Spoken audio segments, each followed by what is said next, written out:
తెలంగాణ ప్రభుత్వం ప్రతిష్టాత్మకంగా చేపట్టిన సమగ్ర ఇంటింటి సర్వే 95% పూర్తయిందని అధికారులు తెలిపారు. ఈ సర్వేలో మొత్తం 1,18,02,726 నివాసాలు గుర్తించారు.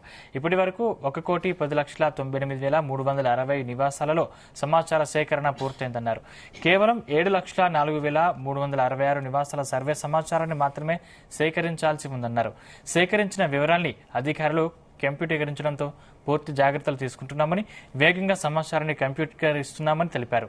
ఉన్నతాధికారులు ఈ ప్రక్రియను వేగంగా పర్యవేక్షిస్తున్నారు. అత్యధికంగా 70.3% సమాచారాన్ని కంప్యూటరీకరించి ములుగు జిల్లా మొదటి స్థానంలో నిలిచిందని తెలిపారు. 59.8% సమాచారాన్ని కంప్యూటరీకరించి యాదాద్రి భువనగిరి జిల్లా రెండో స్థానంలో నిలిచిందన్నారు. రాష్ట్ర వ్యాప్తంగా నేటి వరకు సేకరించిన సమాచారంలో 29,82,034 నివాసాల సర్వే సమాచారాన్ని కంప్యూటరించారు.